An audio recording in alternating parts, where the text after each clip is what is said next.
Columbus, Georgia, this is your City Council. Mayor TERESA Tomlinson. City Manager Isaiah HUGLEY. Pops Barnes, District 1. Glenn Davis, District 2. Bruce Huff, District 3. Evelyn Turner Pugh, Mayor Pro Tem and District 4. Mike Baker, District 5. Gary Allen, District 6. Mimi Woodson, District 7. Walker Garrett, District 8. Judy Thomas, Post 9 at-large Counselor. Connie Washington, Clerk of Council. And City Attorney Clifton Fay. Columbus, Georgia, this is your City Council. Everyone, and welcome to the April 3rd meeting of the Columbus City Council. This is our proclamation and resolution session. This is a time when we come together and recognize people who are so very special in our community, those who are servant leaders who have given back. You all are doing remarkable things out there, and we want to make sure that you know that we appreciate you. And so that's what this session is about. For those who are watching at home or who are watching via live stream on our columbusga.org, this chamber is full tonight, and that tells you how much we have, how much support we have of our citizens here in this community. So thank you all for all that you do. We're going to go ahead and get started. We always have some folks that help us out. Let me get my agenda here. We've got Pastor Vince Allen with the Bridge Church of Columbus, Georgia. We're going to ask Pastor Allen to come forward. He's going to provide us with the invocation this evening, consistent with his faith tradition. Hello, sir. How are you? Hello, ma'am. How are you? So good to see you. Good afternoon, Columbus, Georgia, Madam Mayor, members of the council, and also to all of our city. Welcome to the City Council meeting this evening. Let us have a word of prayer. Most gracious God, our Father, we're very grateful for this day, for life and health and strength. We appreciate that. Father, for the opportunity to come and to celebrate the accomplishments, the milestones, the worthy deeds of servanthood that many of our citizens have rendered to our city. And Father, we pray that we remember the words of our Savior, that he that would be the greatest amongst us would be the greatest servant. So Father, we pray that we move from rendering lip service to rendering true service, that we do our best to make our city a better place. And Father, we pray for our leadership, that as we enter a season of transition, your word says that you will lift up one and you'll bring down another, that promotion comes not from the east or the west, but it comes from you. And as new council members come into these chambers to deliberate about our city, we pray for wisdom. We pray for insight. We pray, Father, that they will guide this city with the citizens in mind. So, Lord, we just ask you to be with us, to keep us as only you can, to guide us in ways that we could only imagine you could do. And we ask this prayer in the precious name of our Savior, Jesus. Amen. Amen. Pastor Allen, thank you so very much. Your family, your church family have done so much for this community. I want you to know how much we appreciate you. Thank you for being here this evening. All right. We have a real treat tonight. We've got the Double Churches Elementary School is here, and they are ready to go. So we're going to ask you all to come forward. Tiasha has a microphone for you. If you guys would gather around there, the clerk's desk. And as they assemble, if you all would stand and prepare for them to lead us in the Pledge of Allegiance.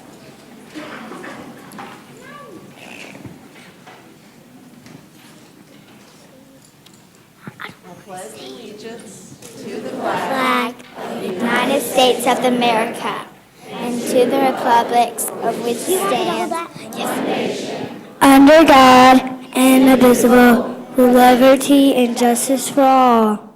Excellent. All right. I know how to do a microphone. Would you do Wait a it? minute. Don't go anywhere. We want you to introduce yourselves. So say your name and what grade you're in. My name is Michaela, and I'm in kindergarten. My name is Ellie, and I'm in kindergarten. My name is Landon, and I'm in second grade. My name is Lazarius, and I'm in 3rd grade.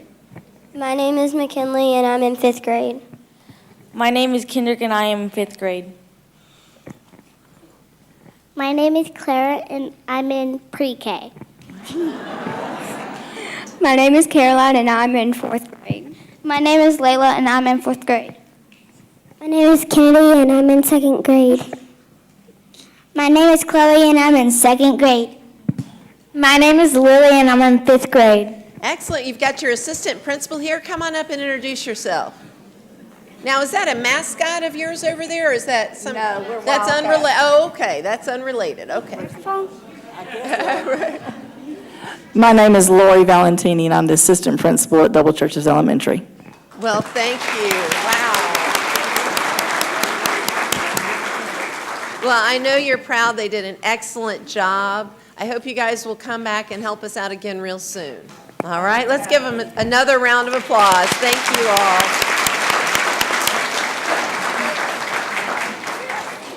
All right, well, we start off this evening. In a sense, it's a somber note for us because we are at a loss without one of our brightest servants. But at the same time, it's a blessing for a life well lived and service given so selflessly. We're here tonight to recognize the life of Dr. Ann Hardman. Her family is here tonight, and I want to call the Hardmans forward. All the Hardman family and friends that are here, and I think that there's also some folks from the clerk's office. Is there anyone from the clerk's office? Well, you all come up too and stand here as a family and supporters of Dr. Hardman. As you all know well, Dr. Hardman was our clerk right over here. Yes, sir. And, oh my goodness.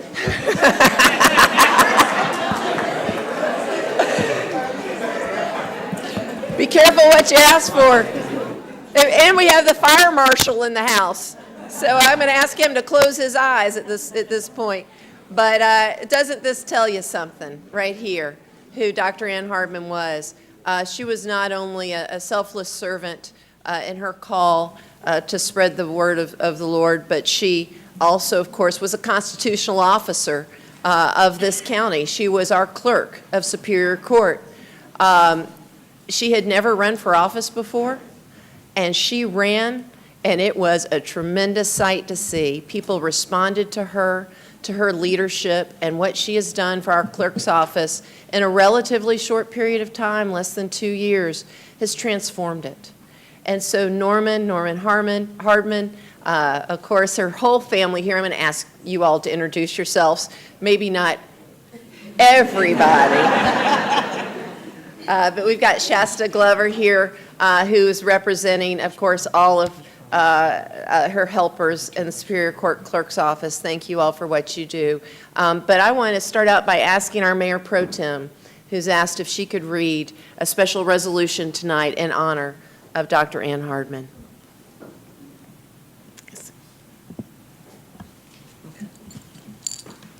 Before I read this, I want to say,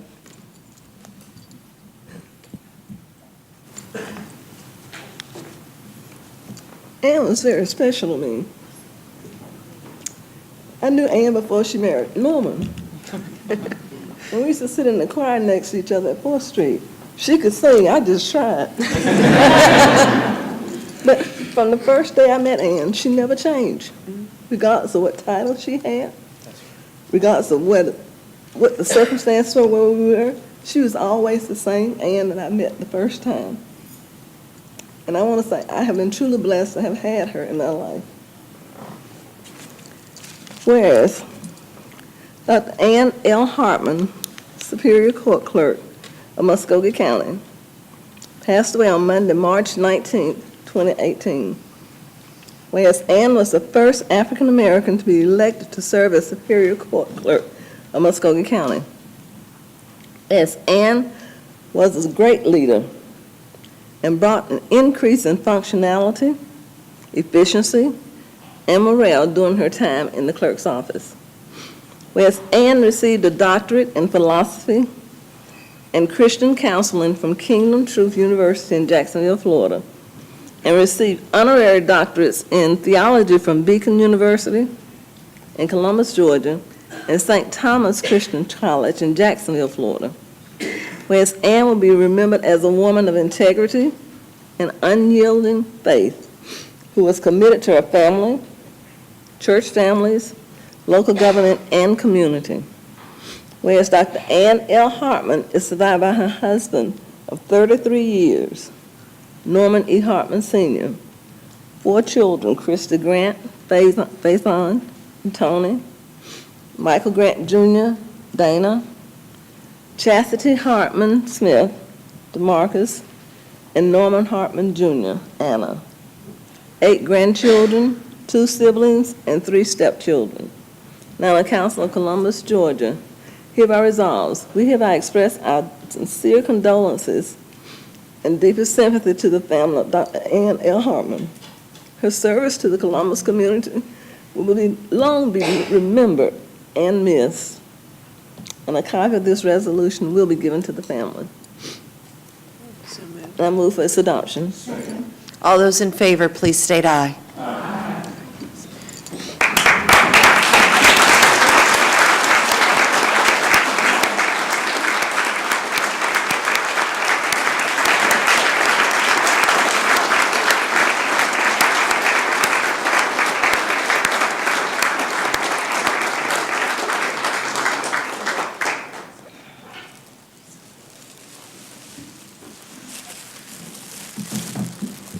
We'd like to thank City Council and thank the citizens of Columbus that allowed the person of Ann L. Hartman to serve. And I'm going to recall something that I just came to mind. She was an Amelia Earhart that didn't get lost. She was a Titanic that didn't sink. She was not just someone who went into the game, but she was a game changer. So as we commemorate her, the best thing we can do is to allow the words that were put into the hearts and the minds to live on.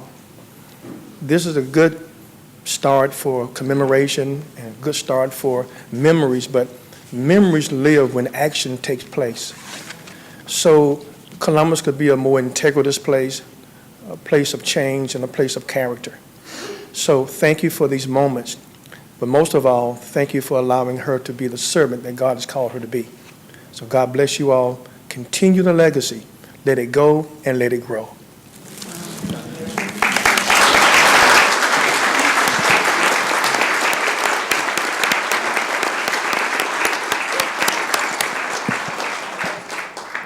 Norman, we've got a few folks obviously want to say some words, but I do want you to introduce your family.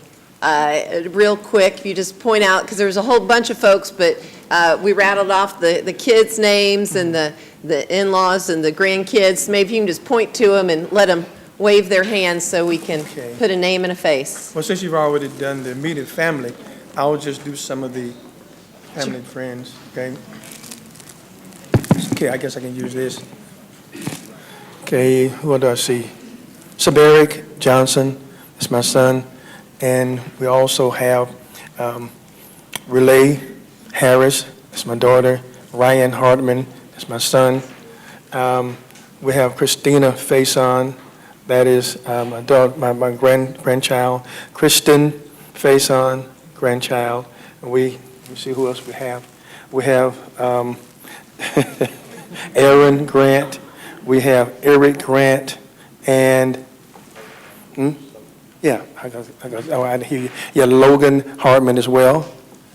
Let's see, who else do we have? Oh, yeah, okay. We have Bryson Smith. That's my grandchild as well.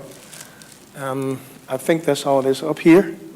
And we have a whole host of church family. We have a whole host of family and friends that have supported us over the years, and we want to just say thank you for allowing her to be a servant in your lives as well. Can't call all the names, but your faces represent your love for her. So thank you for coming. You all know who you are. So God bless you all, and thank you for this opportunity. Yeah. You know, Norman, as I kick it over to some of the counselors, you know, Ann was just here before council, just like 2.5 months ago. She came to give a report,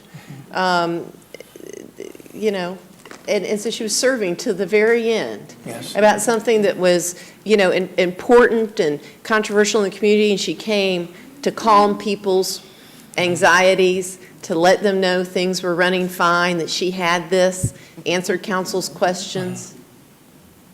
Just weeks ago, really. So I just wanted you to know she was serving till the end. Yes, ma'am. Yeah.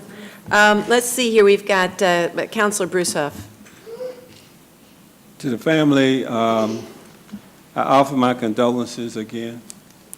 Keep you in prayer at all times. 2 of your sons and I had a conversation at an event where Ann was present, and we had a deep conversation about how hard she was working, what she was doing, and to please keep an eye out on her and take care of her. And they always kept close eyes on her, close tabs.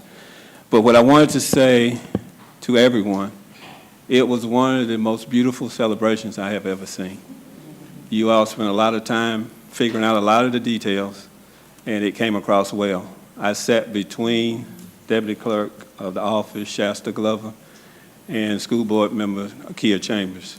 And not a dry eye in the house. The ushers were good about the Kleenex boxes moving around. So just wanted to say to you, she was well celebrated, and she would have been very proud of the way her day went. Thank you. Sir. We have Councilor Pops Barnes. Norman and family, Dr. Hardman touched so many people in her life. And so through the many people that she touched, whose lives she impacted, she still lives on this side of the earth plane. She touched so many people so deeply. And so I'd just like to thank you and family personally for sharing her with this community. We have Councilor Mimi Woodson. Norman and family, you and I haven't talked very much, but Ann and I did. And I just want to let the family know she's an angel in all our hearts, and she will live forever. At the ceremony, you could feel her spirit there. You knew she was there. You knew she was singing. You knew she was having joy to see that we were celebrating her life. And I just wanted to know that you will always be in my prayers, the family, because she was such an angel to me. I know when I would get down and out, she would give me a little call and say, Mimi, I don't see a smile on that face. What's going on? And she was nice, but she was very strong, too. every time she let me know really clear, and I got the message. But at the end of the day, she was more than just a friend to a lot of people. She was a mother, she was an angel, a sister, an aunt, whatever you want to call her. But she's very special, and she will live on forever because her legacy will live on through her, your family, and your church members. And thank you for letting me be a part of that service. Truly appreciate being there.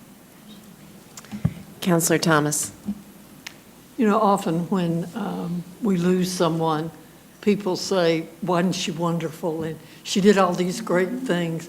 And when they say that about Dr. Hardman, it's the truth. It's not just the thing to say in a situation like that. She was always willing to do whatever needed to be done to make sure that the job got done. And she was willing to help you do that. She prayed with me one time when I really needed somebody to do that. and I will never forget it. Thank you so much for sharing her with us. I know that sometimes in these kinds of situations, the family feels like, well, Mom's not home tonight. She's had to go do that. Well, we thank you, and we appreciate that. And I know that in the years to come, you're going to be able to sit there and say, my mom did that. Thank you again, and know that you have our deepest condolences. Mr. City Manager. Thank you, Madam Mayor, and to Dr. Hartman's family, I just want to thank you for the time that we were able to spend with her from the day, well, actually, prior to her actually taking the oath of office, I had the opportunity to meet with her, and she set the course, the direction for that office. And from the day that she took office, I went down to her office, and I had staff to go see her at her office to determine, what is it you want? Is it furniture? You want your office painted? We just had the opportunity to work together. And up until the very end, the week before, I was on the phone with her, and we were getting things done. And that is when she said that Shasta Glover is the person she wants to run that office. But she was a game changer. She made a difference in that office. I enjoyed every opportunity I had to work with her. She certainly made a difference in this government, in the city. And as I was sitting here thinking and listening to others, and no disrespect to any ministers, but in the old council chambers downtown in the government center, she is the only minister who has ever come to stand at that podium to bring invocation that brought tears to my eyes, ever, in all of my years as city manager, and I'll never forget that day. I remember, I think the Deltas may have been there, but the audience had red on. You may remember that. And she talked about, she was trying to make it to the council chambers. It was a 5:30 meeting, and she got stopped by every traffic signal. Some of you may remember that. But she brought on a prayer at that podium that I could not hold my peace. And that is the only time that has ever happened in all of my years of sitting in this chair. It was a powerful, powerful prayer. And so I want to share that with you and thank you for her, and God bless each of you. You know what, Mr. City Manager, we should pull that tape, because you may also remember, and we'll have this tape too, that we had a prayer vigil to end violence at the Civic Center. About 400 or so people, and we had many, awesome, it was an awesome event. Yeah. She rocked that house. Yeah, I tell you. It was unbelievable. We need to pull that. I'll never forget that day. Yeah, let's pull those and relive them and get them to the family. For sure. We have Councilor Walker Garrett. It's kind of funny that Councilor Thomas said that about the prayer, because the main memories I have are the campaign trail. We ran together, and she didn't know me. She knew that Norman knew me, young Norman, because we served on the YP board and that we were friends. And I guess you had told her some nice things about me, because it was crazy the sense that God had given her of when she needed to help people, because she would just come up out of the middle of nowhere, and it was when I was freaking out, but I was putting on a calm face, and she would just come up and hug me and just say, it's going to be fine. You're going to do fine. You're doing a great job. And it was like, she didn't do it all the time. It was only when I really, really needed it. And that's a gift that I know God has not completely taken away, because I know her family has that. I mean, Norman's like that, and I don't know everyone else in the family, but I know y'all are endowed with that gift, and I hope you will carry that on, because Dr. Hardman, she was something special, and you all have a huge legacy that I know y'all are going to carry on, and we're going to miss. Let's see, we've got Councilor Huff. One last comment. I need Norman Jr. to step up. The city manager would never miss this opportunity if he had his frat brothers in the house. To my alpha brother. For those of you all that know, when people send out brochures and things to order paraphernalia and things like this, if you were not paying attention at his mother's celebration, he had the black and gold tie and the hanky set straight out the catalog. He represented Alpha well that day. So I just want to acknowledge you and let you know that the brothers are thinking about you. Thank you. All right. Well, we want you to come around. We want to shake your hand and also provide you with these resolutions. So thank you all for being here. Let's give them another round of applause for it.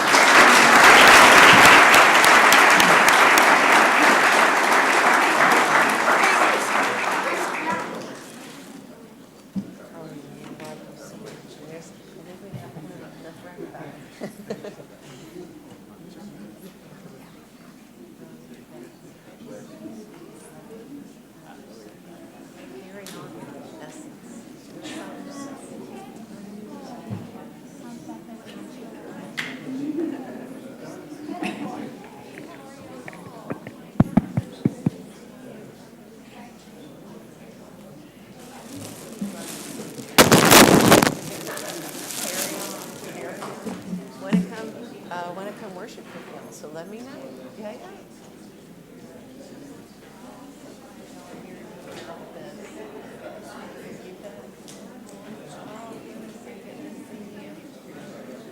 Thank you for coming so you can hear these stories. I hope you feel all the love in the community.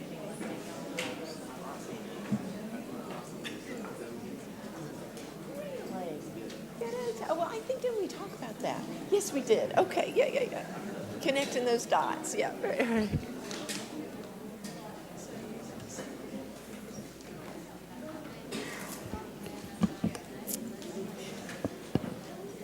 Well, as you can see, a faithful public servant, so appropriate that we remember her at this time.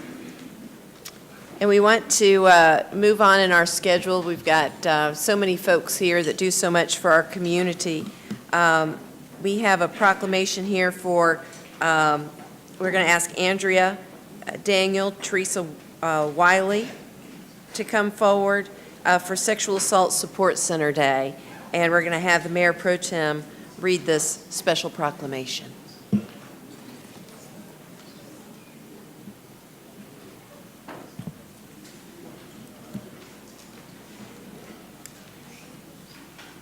Good evening. Good evening.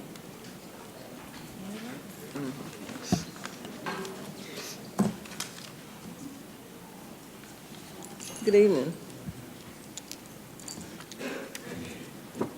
Whereas the Sexual Assault Support Center was established in 1981 to support sexual assault survivors and their loved ones with free and confidential services, and this year celebrates 37 years of dedication to the community. The focus of SASC is to help those of all ages impacted by sexual violence begin their healing process by providing tools and services to individuals' needs, regardless of reporting or non-reporting. And whereas SASC has a passion to educate the community on the prevention and understanding of sexual violence, including but not limited to rape, human trafficking, domestic violence, sexual exploitation, sexual battery, dating violence, healthy relationships, and stalking, and also recognizes unique cultures and groups of all ages affected by sexual violence, including the following communities: disabled, homeless, LGBT, and people of color. And whereas in 2017, SASC served 282 victims ranging in age from 4 to 80 years old. Nationally, 1 in 6 women and 1 in 33 men have experienced sexual assault, and 2 out of 3 sexual assaults go unreported. And whereas Georgia ranks 14th in the nation for the rate at which women are killed by men. And a 2017 study showed 310,000 Georgians are stalked each year. 91% of domestic minor sex trafficking victims in Georgia were enrolled in school at the time of their exploitation. And whereas in Georgia, 7,200 people purchase a child for sex each month, and that is sad. And whereas the local experts, SASC continues to teach, host, and participate in prevention, education, and awareness activities at local secondary schools, colleges, businesses, churches, various organizations, law enforcement, and Fort Benning. And whereas SASC service those in Muscogee County as well as Harris, Taylor, Talbot, Marion, and Chattahoochee counties. And anyone impacted by sexual violence is encouraged to reach out for services. SASC will not turn anyone away. And whereas the City of Columbus supports the work of our local SASC chapter and recognizes the importance in educating our community in sexual violence prevention. And therefore, Teresa Pike Tomlinson, Mayor of Columbus, Georgia, hereby proclaim Tuesday, April 3rd as Sexual Assault Support Center Day. Thank you all for what you do. Let's give them a round of applause, folks.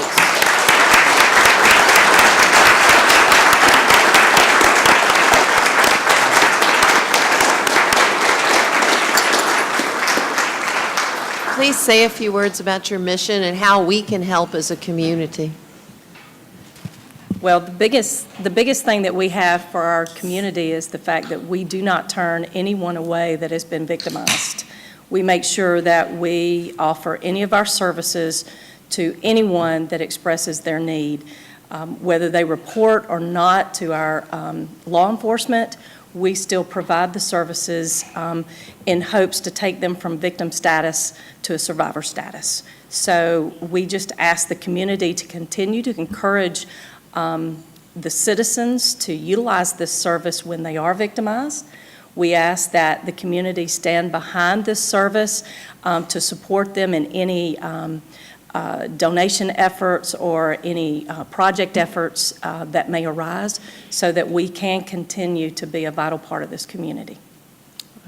And you all, I'm sure, are on our list of 211 services. Do you know whether you are or not? I believe so. Yes. Okay, I was going to say, let's make sure that we get with United Way and make sure you're on that list, because this is a service that a lot of people want. And introduce yourselves really quickly. I'm Teresa Willie. Hey. Elena Sperry. Wonderful. All right, Alina, did you have anything you wanted to add? Good. Well, come around and let us present you with this proclamation. Let's give them another round of applause, folks.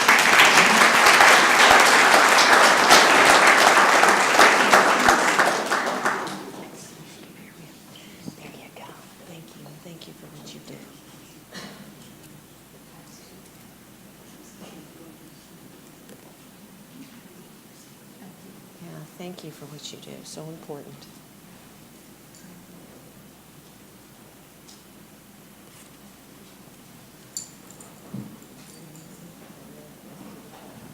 I know.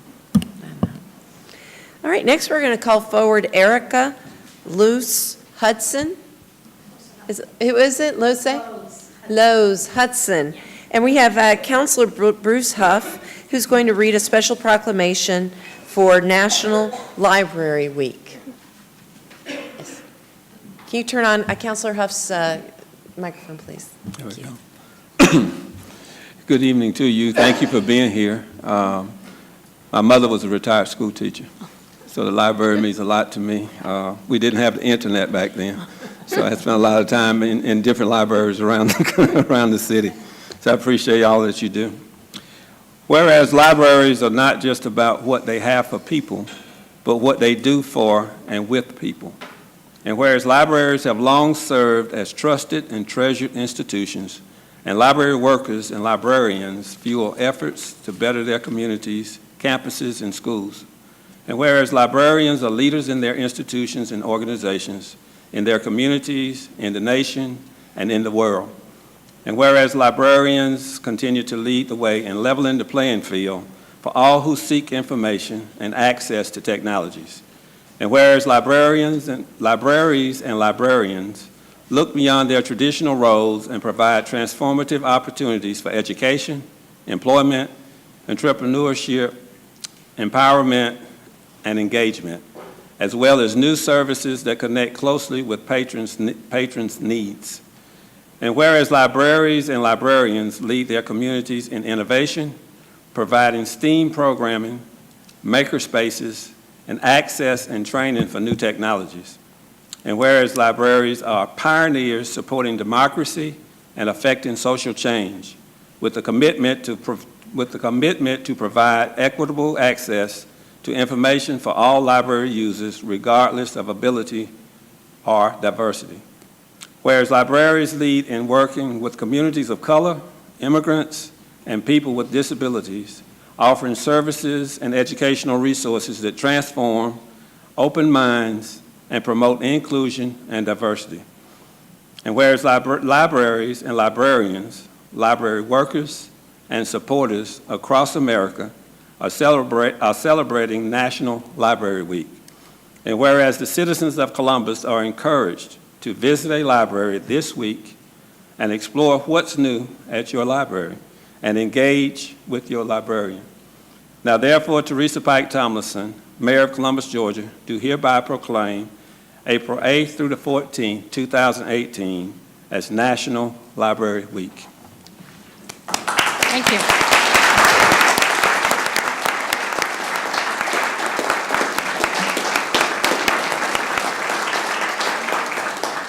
Yes, ma'am. Please say a few words. Okay. I'm Erica Lowe's Hudson, and I'm the president of our local Columbus Area Library Association, and I'm also the director of the MCOE Headquarters Library at Fort Benning. This year's National Library Week theme is Libraries Lead.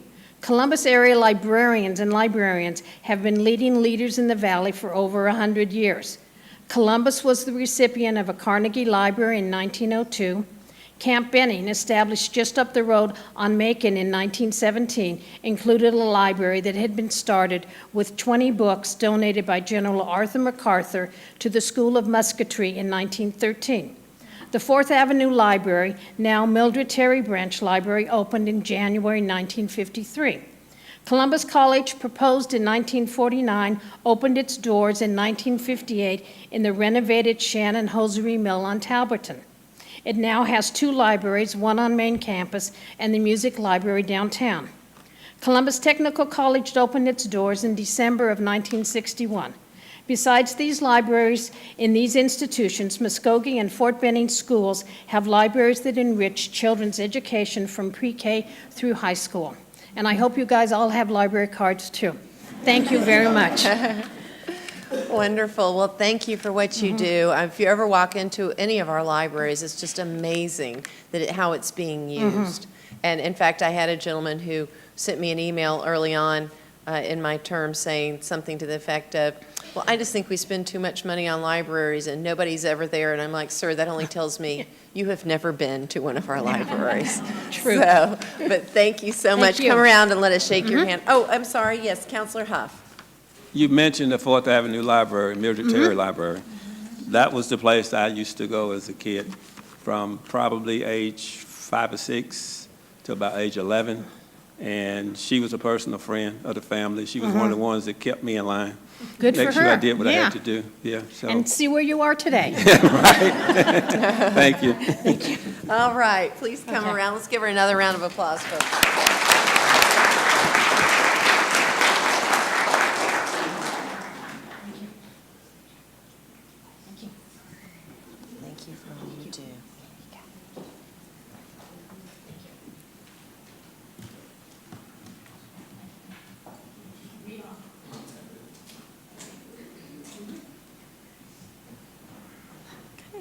Next we have, we want to call forward Owen Steele, and Councilor Judy Thomas has a proclamation to read this And evening. Mayor, I know that Owen has some folks with him tonight, if he wants to bring them up with him, as well as his trophy. Excellent. Is your mom? Come on up. Oh, look at that. come right over to that.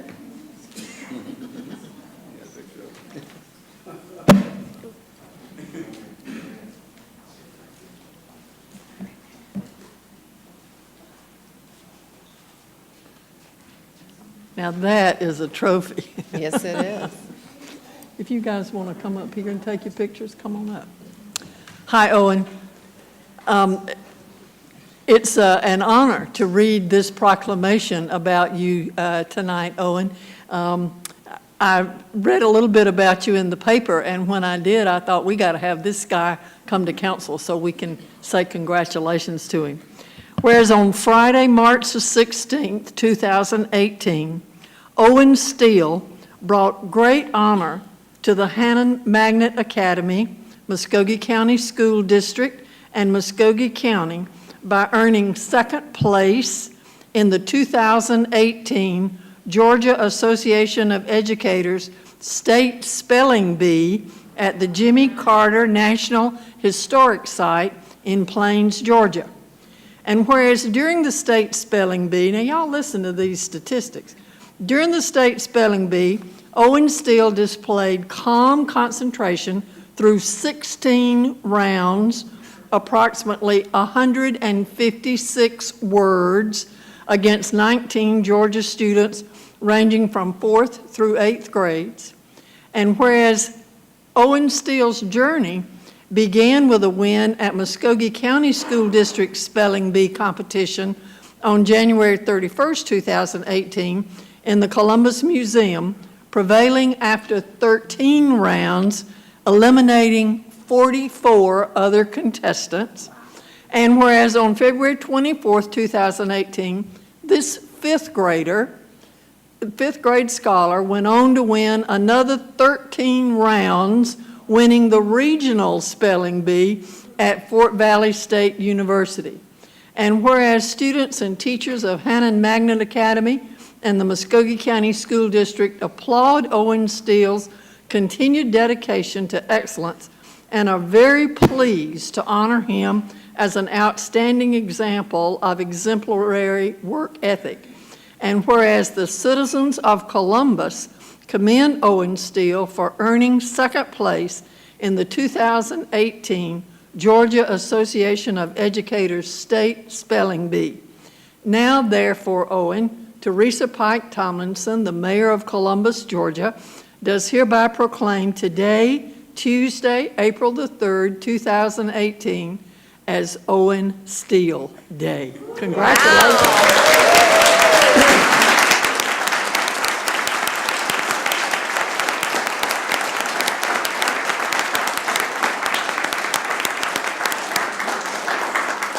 Owen, we are so proud of you. Thank you for representing the city of Columbus so very well. Really, it was amazing. Would you like to say a few words, maybe introduce some of the folks who are with you? Yes. Studying for the spelling bees was really hard, but it paid off and it was really fun doing it. Good experience.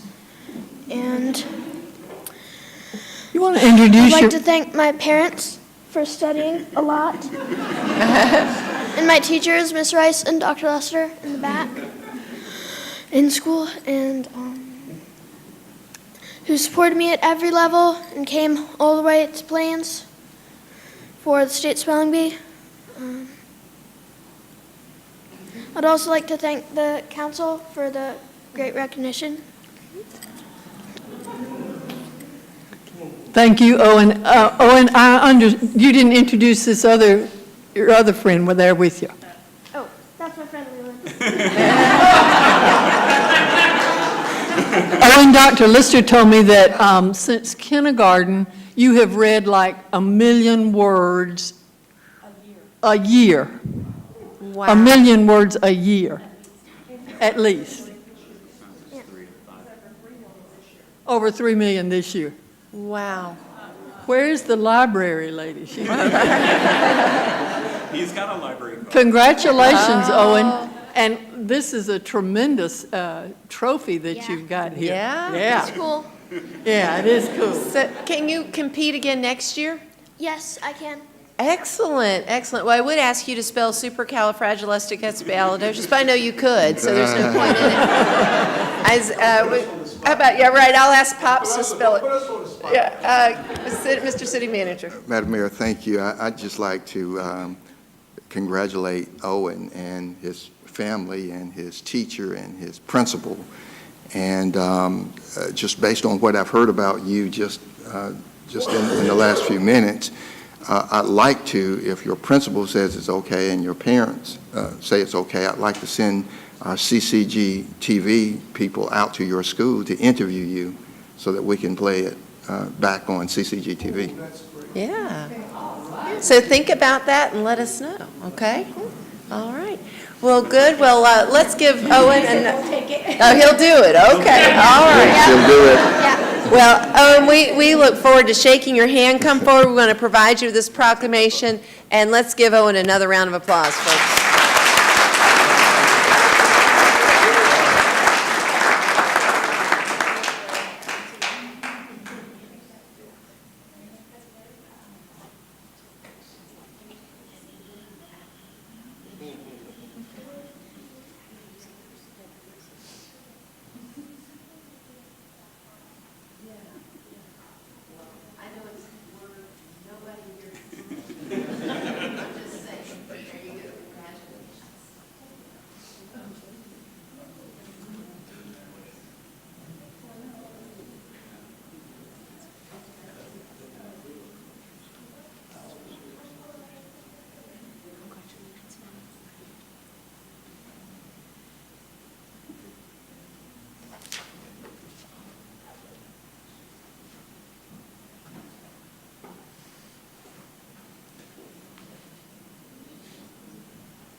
Making us proud.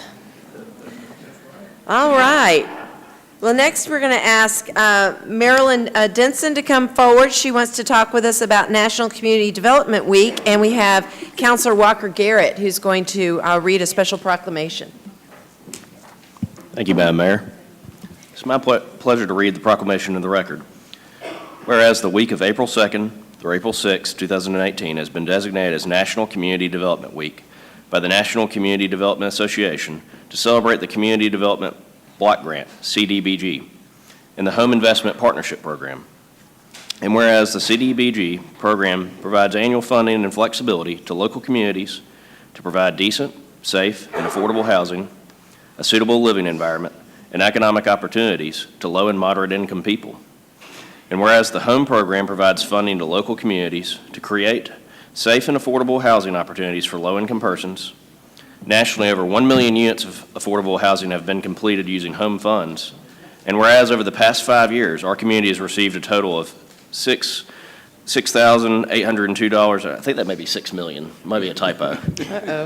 Look, I think it's a typo, but I think it's $6,800,156 in CDBG funds and $3,329,275 in home funds.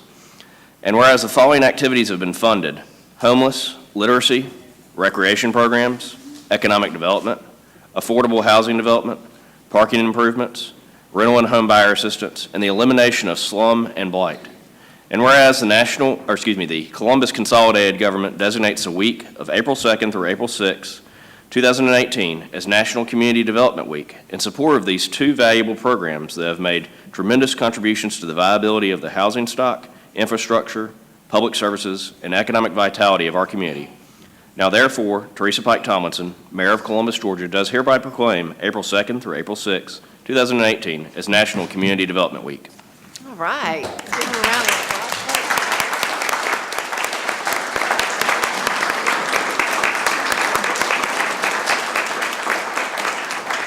Well, please introduce yourselves and tell us a little bit about your work. Yes, I'm Marilyn Denson, Program Manager in the Community Reinvestment Department. We have Brenda Burns, she's our Finance Manager. We also have Becca Rebecca Ball, our administrative clerk, here with us today. And this week we are celebrating our 2018 National Community Development Week. It's celebrated nationally. For the last 2 years, we have won the competition here for Columbus, Georgia. So we're looking to continue that pattern. This week, we highlight our partners in the community. So we have several events. We have placed before you the schedule of events for this week. Monday, April 2nd, which was yesterday, we had a Let's Talk About Blight. We had an interview with our Inspections and Code Director. Tuesday, which is today, April 3rd, 2018, we are here in the council chambers receiving the proclamation. We also had a career fair for at-risk youth over at Columbus State University. Tomorrow, Wednesday, April 4th, we're going to have Spotlight. We're going to go around, we're going to do social media spotlight through the community with some of our partners. So we have several organizations scheduled: Access to Independence, Habitat for Humanity, Mercy Med, and Open Door Community House. Those are some of our partners here in the community. So we'll be on Facebook Live tomorrow. So if you would follow our Facebook page at CCG Community Reinvestment, follow us and share our photos and our Facebook Live shoots. Thursday, April 5th, we will have a speed networking event where we will invite different organizations from the community to do speed networking. We'll get familiar with several organizations and people within those organizations. On Friday, we will have a cleanup event at Bradley Circle in our City Village area. We will do a cleanup event over there. So we have a week of events that we do for the National Community Development Week, and we hope to see some of you there at our events, and thank you for your continued support. What you do. It's really amazing how many folks this touches. You know, the grants that come through, community block development grants, you know, people just don't realize, I don't know where they think the money comes from or where the effort and help comes from. So we appreciate this opportunity to shine a light on it, to show people, let them connect the dots. Thank you. Thank you all. And yes, would you like to introduce yourself? I'm Brenda Burns. I'm Finance Manager for Community Reinvestment. Great. Thank you, Brenda. Well, let's give them another round of applause. Y'all come around, let's shake your hand.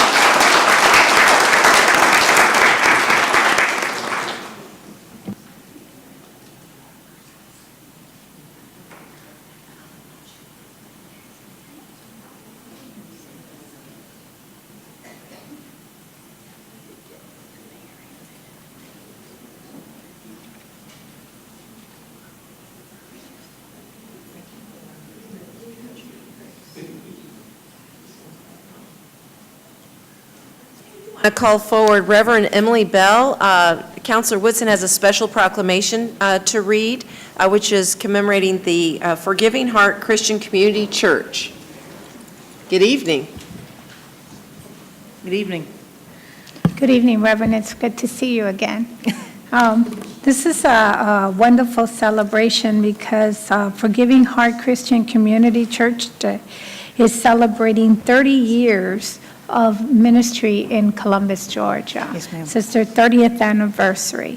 Where it says, whereas Forgiving Heart Christian Community Church has been welcoming and affirming homes for the LGBTQ community and their families in Columbus, Georgia and surrounding areas who seek a church home without commitment since 1988.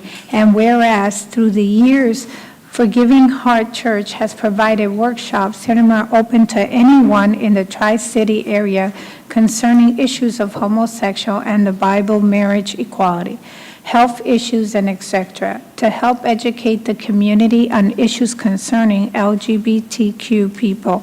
And whereas Forgiving Heart Church has been and still is the front foot working for human rights for all people and have met with various media outlets of our several occasions to address such issues as remaining faithful to its commitment to share the love of Christ to all its people by providing a place for worship and Bible studies and a safe place to gather for social events.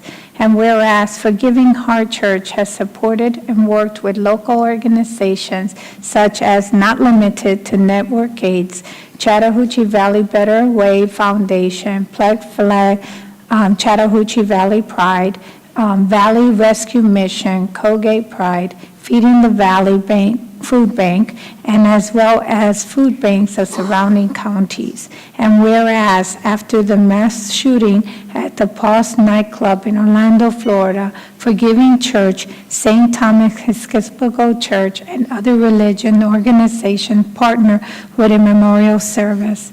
Whereas the citizens of Columbus, Georgia joined the congregation of Forgiving Heart Christian Community Church in celebrating 30 years of ministry in this city. Now, therefore, I, Teresa Pipe Thomas, and Mayor of Columbus, Georgia, do hereby proclaim Tuesday, April the 3rd, 2018, as Forgiving Heart Christian Community Church Day. Wow. Thank you so much.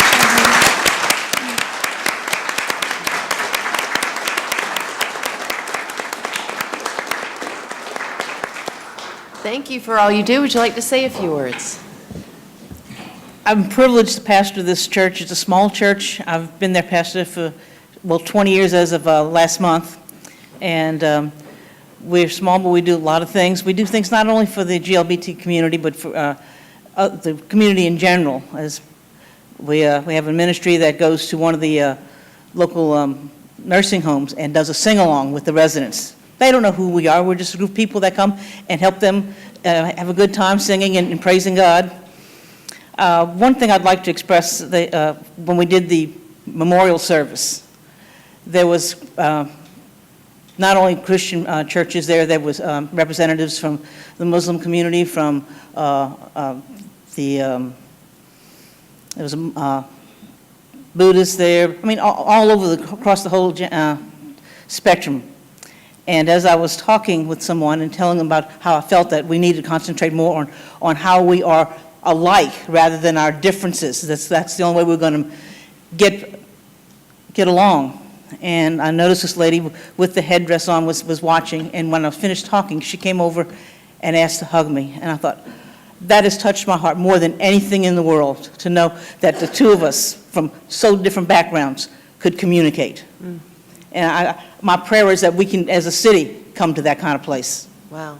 Thank you. Thank you. We have Councilor Barnes want to say a few words.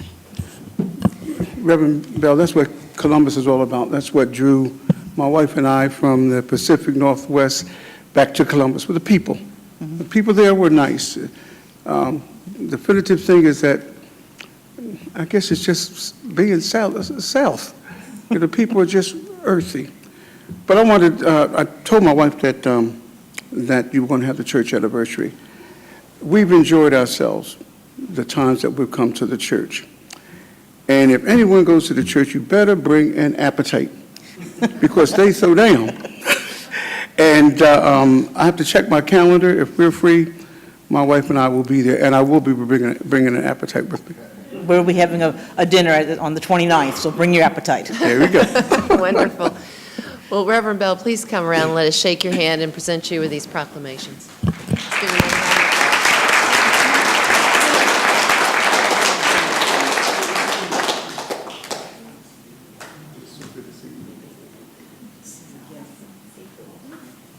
Thank you for all you do. Mayor, yes. Can you take a shot? Sure, yeah, absolutely.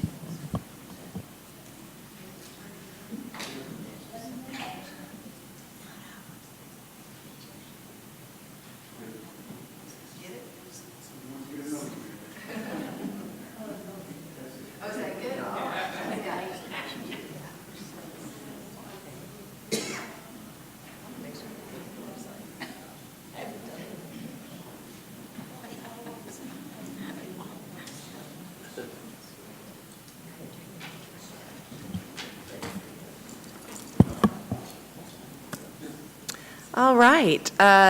Next, we want to call forward Shelley Hall and her team. We've got the National Crime Victims' Rights Week, and we have Counselor Judy Thomas is going to read a proclamation. Thank you. Ms. Hall, if you want to bring all of your folks there with you.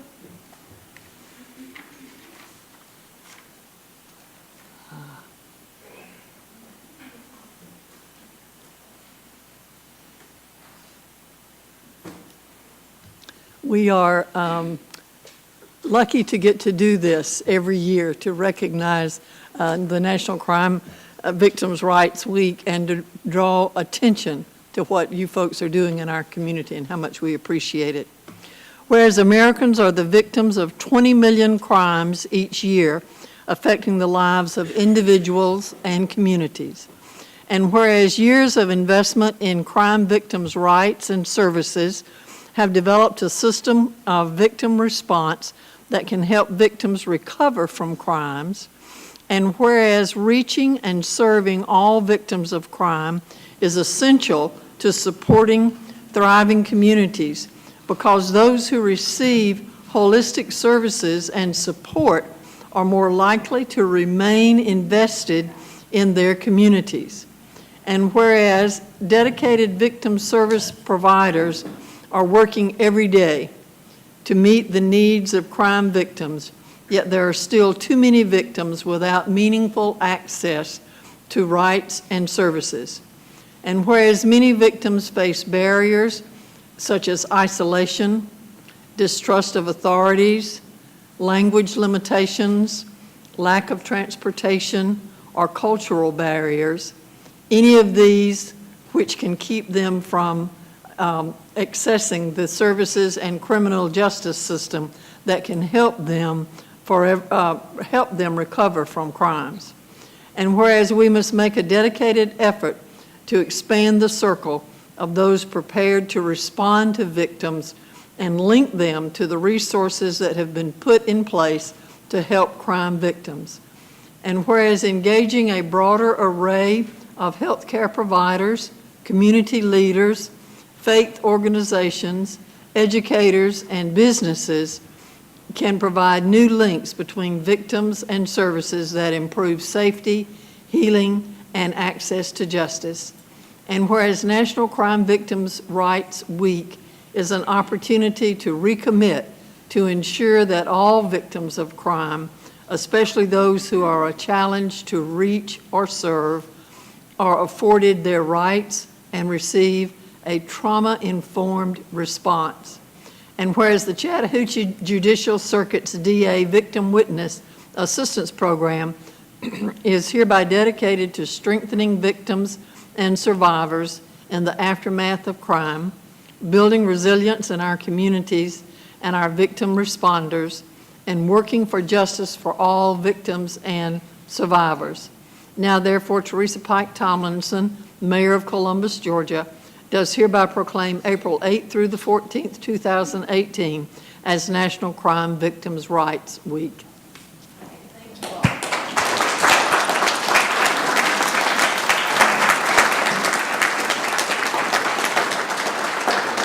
Please say a few words, and also we'd like everybody to introduce themselves too. Sure. In recognition of National Crime Victims' Rights Week and all that we still have to achieve, we would like to inform the public of some of our upcoming activities. Throughout the month, we have joined with Columbus Police Department's DARE unit to educate our high school students on the dangers of distracted driving. Next Wednesday, there will be a lunch and learn at the main library where we release the findings of a domestic violence-related fatality and discuss positive ways that the community can intervene to prevent tragedies of this nature. On Thursday, we will transport victims' families to meet with the Georgia Office of Pardons and Parole. This is an opportunity for them to meet face-to-face with parole board members and ask questions about the offender who victimized them, such as a release date and what they can do to prolong that. We close out the week with our annual memorial on Saturday, April 14th at the plaza level of the Government Center. We have an invitation for each of you, and we'll leave extras on the back table for anyone within earshot who might wish to attend. It's very important that we support those victimized by crime and embrace every opportunity to make Columbus a safer community. I'm surrounded by very special individuals who have given of their time tirelessly to help make these events possible. They are victims, volunteers, and staff. If each of you will introduce yourself and give how you're connected, please. Thank you. James Giesland, Columbus State University Police Department. Tara Rodoff, Mothers Against Drunk Driving. Charlotte Watley, Mothers Against Drunk Driving. Clarice Richardson, MSW student, Troy University. Marianne Wokey, volunteer, also armed robbery, victim. Shantae Willis, victim. My name is Joan Gibson. I'm standing here because my brother was murdered March the 8th, 2011, and he lost his life. Somebody took his life away from him, so I'm still standing strong for him. Beth White, victim advocate for the District Attorney's Office. Hello, my name is Charmaine Jackson, and I'm also a victim advocate for the District Attorney's Office as well. Sarah Hydu, staff. Good evening. My name is Lillian Leonard. My father was murdered in Columbus in 1991. I am also a volunteer for the Victim Witness Program. Thank you all so much. Please come around and let us shake your hand, and let's all give them another round of applause for their hard work.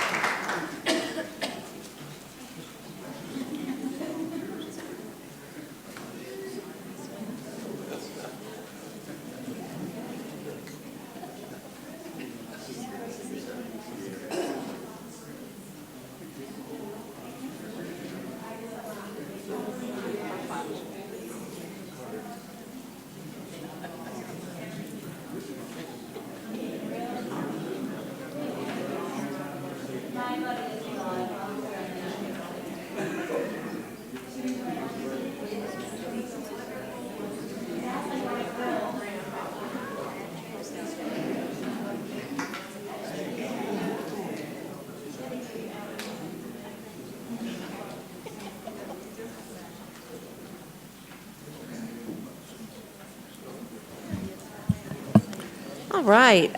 Next, we want to call forward the Columbus Exchange Club. They're here to recognize Child Abuse Prevention Month, and we have Counselor Mimi Woodson is going to read the proclamation. So please, all of you all come forward. And hey, look, now here we've got our mascot. All right.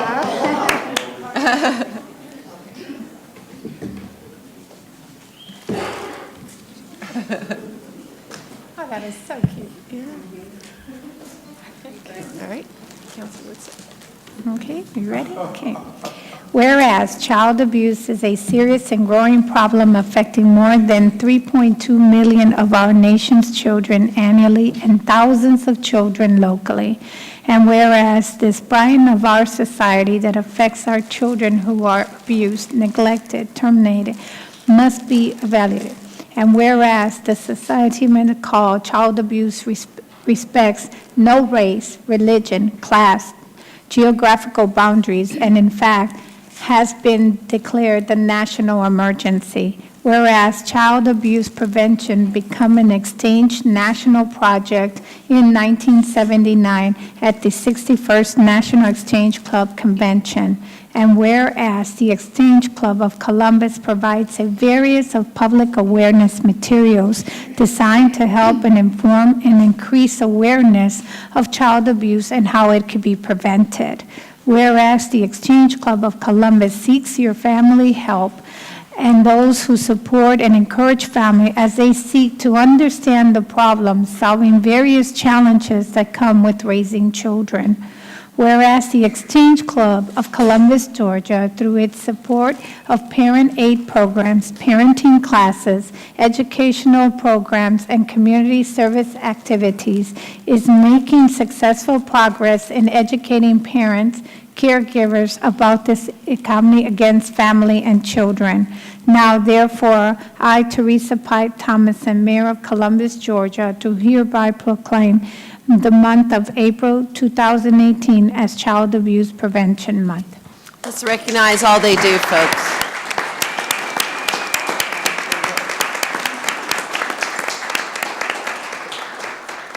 Well, anytime the Exchange Club is in the house, I get hungry because it makes me think of hot dogs and pancakes and all sorts of good things. But please tell us a little bit about what you're doing and why you're here this evening. Make sure we get everybody to introduce themselves. Okay, I'm Peggy Lambert. I'm the president of the Exchange Club of Columbus, and child abuse prevention is our #1 project. And really appreciate Mayor Tomlinson's support of the Exchange Club. Every time we have a function, we can always see her there, or if we need her to come and speak, she's always there. And we really appreciate the support. And we have several things going on during the month of April. And we have our mascot here today that is Time Out Teddy. And if you go to Strut the Hooch on Saturday, Time Out Teddy will be there. We're also going to be at the Government Center for the Child Abuse Protocol ceremony, where 436 pinwheels will be put out for all the child abuse cases that they have worked this year. And we will be going to LaGrange to celebrate with other Georgia districts, not celebrate, but go to their ceremony in support of child abuse. And every Thursday we have a meeting, and you're all invited to come, where we have a speaker from local organizations that work with child abuse prevention. And we provide them a check from all of our fundraising, the hot dogs, pancakes. We have an upcoming golf tournament also. But I'll turn it over to Marguerite, who is our chairperson for the child abuse program. Madam Mayor, Mayor Pro Tem, and members of the council, I want to thank you personally for inviting us and for giving us a proclamation. And I also appreciate you all honoring the Child Abuse Prevention Month of April. And at this time, I want to introduce our Time Out Teddy. He is very busy. He had a busy year. He goes to all the functions in the community, and he takes time out to give hugs and high fives. And at this time, I'm going to, we have these little teddies with us. I have a whole box over there, and we're going to donate them to our police department. And at this time, I want to ask James Gislin to come forward. And oh, I'm sorry. Okay. Hello. Thank you for coming. Okay. Okay. This is Sergeant Bush. Yes, ma'am. From the Crime Prevention Office, and we are honored that you are here, and we want to give you these little teddy bears. We have a whole box, and we appreciate all that you do during the year and your sacrifice and protection for our community. And I know you are there firsthand when there is an accident or if there is a crime, when children are involved. And we give you these bears to put in your cars, so when you have a child in need, you have it right there, and it gives them support, and they can hug them, and they feel protected. So thank you very much for all you do. On behalf of Chief Boyle, Thank you. And thank you for Mr. Gislin. It's a friend, and he would have filled in for. Oh, okay, good. Okay. Excellent. Well, thank you all. And we want everybody to come who hasn't had a chance to introduce themselves. Please step forward and say hello. Time Out Teddy? No, she can't. Okay. Tommy doesn't speak. This is Time Out Teddy. Yes. Okay. It's Lisa Ramsey. I'm Susan Berry, and my husband is Carter Berry, our photographer up there. Yes. All right. I am Betty Lindsay. And I'm Don Kepfer. I'm Carol Kaplan, and I am the Director of Membership, so I am available for you to join. I have the paperwork with me if you're ready to join. Oh. Well, thank you for what you do. The Exchange Club has their hands in so many important pots in this community. We appreciate what you're doing for children in this community particularly. And Teddy, thank you. You're doing an excellent job. So I meant to tell you, you can purchase these bears for $15 at our functions. Okay. And if you don't need a bear, you can just donate them, and we put a little sticker with your name on it and give it to a child in need. How Thank great. you. Thank you. You all come around and let us shake your hand. Let's give them another round of applause.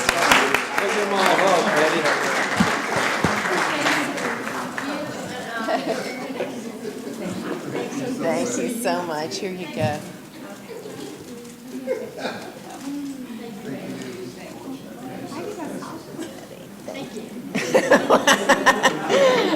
Thank you so much. You're doing such a good job. Thank you. Oh, yeah. Oh, thank you. Oh, you bet. We appreciate you all. So good to see you. I'm serious. I'm hungry for pancakes now. Hey. Good to see you. You got a cold hand. I know. I'm right underneath the air conditioning vent, so thank you for all you do. Sergeant, thank you. Yeah. Oh, okay. Let's get a picture. Is that good? All right. Thank you. Sit down. I was getting ready to write a check for 2 teddy bears.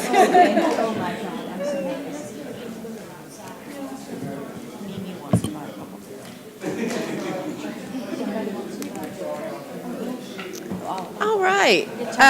Next, we want to call forward the Retired Senior Volunteer Program of the Columbus Advisory Board to recognize National Service Recognition Day. And Counselor Pops Barnes is going to read the proclamation. Let's see. Here they come.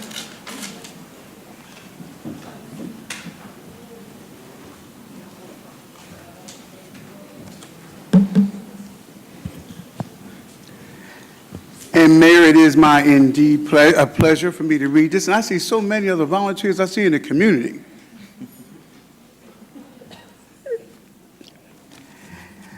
And this official proclamation, it reads thusly. It says, whereas AmeriCorps and Senior Corps participants address the most pressing challenges facing our communities, from educating students for the jobs of the 21st century, to fighting the opioid epidemic, to responding to natural disasters, to supporting veterans and military families. And whereas national service expands economic opportunity by creating more sustainable, resilient communities, and providing education, career skills, and leadership abilities for those who serve. And whereas AmeriCorps and Senior Corps participants serve in more than 50,000 locations across the country, bolstering the civic, neighborhood, and faith-based organizations that are so vital to our economic and social well-being. And whereas national service participants increase the impact of the organizations they serve, both through their direct service and by managing millions of additional volunteers. And whereas national service represents a unique public-private partnership that invests in community solutions and leverages non-federal resources to strengthen community impact and increase the return on taxpayer dollars. And whereas national service participants demonstrate commitment, dedication, and patriotism by making an intensive commitment to service, a commitment that remains with them in their future endeavors. And whereas the Corporation for National and Community Service shares a priority with local leaders nationwide to engage citizens, improve lives, and strengthen communities, and is joining with the National League of Cities, the National Association of Counties, Cities of Service, and local leaders across the country for National Service Recognition Day on April the 3rd, 2018. Now, therefore, the Honorable Mayor of Columbus, Georgia, TERESA Pike Tomlinson, does hereby proclaim Tuesday, April 3rd, 2018 as National Service Recognition Day in the city of Columbus, Georgia.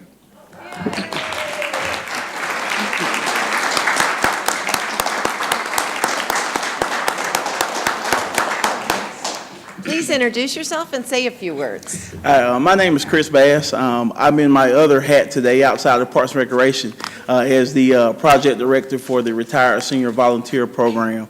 It is an honor to have the honor to stand here with these great volunteers as we recognize them for the great things they do in Columbus. As read in the proclamation, there is a huge economic impact of volunteerism. And these ladies behind me and the 100+ other volunteers go above and beyond for this community each and every day. So it's an honor to be able to recognize them today.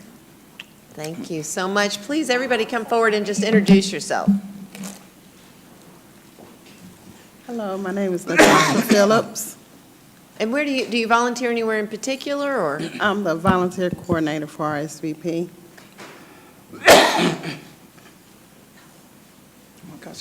Hello, I'm Evelyn Talley, and I'm a member of the Advisory Board Committee for RSVP. Hi, I'm Janet Lyon, and I'm actually a committee member with Parks and Rec with Chris. I'm Joan Church, and I'm one of the sewers for the Columbus Hospice, one of our outreach programs, and I'm on the RSVP Advisory Council. Joy Hendricks, I run Frank Chester Senior Center, and we have RSVP volunteers there.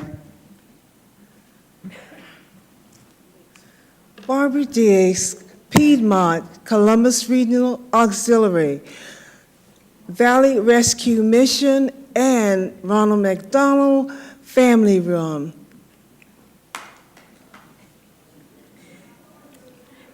Kathy Dean, I'm the director at Fox Senior Center, and some of my ladies here, they do the sewing for volunteers for Columbus Hospice.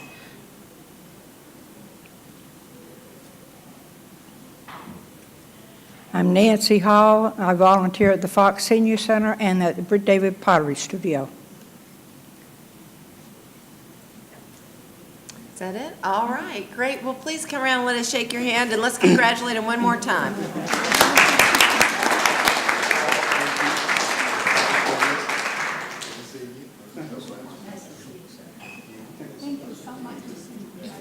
Thank you for all you do. Yes. Thank you so much. Oh, appreciate all you do. Thank you. Thank you for everything. Thank you so much. Appreciate you. Thank you. Thank you so much. Appreciate all you do. Oh, yeah, that's right. That's right. Thank you. Oh, thank you so much for what you do. Thank you. Here you go. Thanks so much.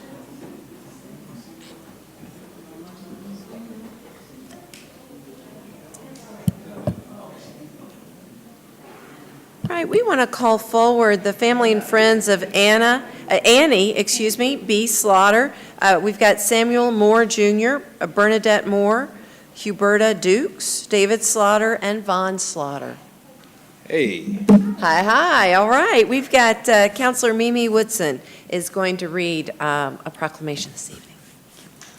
Good evening. Whereas Annie B. Slaughter's rich legacy can be tracked back to September 5th, 1944, birth to the late Otis Jones Jr. and the late Isabel Jones in Russell County, Alabama. And whereas Annie Slater confessed to Christ in 1968 and was later married to the late Willie Frank Slater. And whereas from the union of Samuel Moore Jr., Baronet Moore, Herbert Dukes, David Slater, and Vivian Slater was born. Annie Slater enjoyed her life to include her sister Alba Johnson, 12 grandchildren, 7 great children, and 1 godson. Whereas for over 23 years, Annie Slater worked diligently in the housing keeping department at the medical center until retirement in 2007. And whereas Annie Slater enjoyed her time gardening, picking up pecans, praying for the sick, and fellowshipping with others in various places throughout the city. Whereas Annie Slater was a faithful member of Ministry of Loving Kindness Ministry Incorporated in Columbus, Georgia for a decade. She was faithfully in all aspects, cleaning the bathrooms weekly, providing supplies, and whereas Annie Slater was a dedicated member of BAN, Bellwood Area Neighborhood Development Center, where she participated in weekly activities with fundraising and annual events. She picked up trash as she encouraged neighbors to participate. Whereas in her final weeks, Annie B. Slater mailed birthday cards and membership registrations demonstrating her commitment to her beloved neighborhood and city. Whereas the citizens of Columbus, Georgia, and family of Annie B. Slater honor her life legacy and faith as she now spiritually heals at home with the Lord. She transferred from this life on Sunday, March the 11th, 2008. Now, therefore, I, TERESA Pipe Tomlinson, Mayor of Columbus, Georgia, do hereby proclaim Tuesday, April the 3rd, 2018, as Annie B. Slater Day. Amen.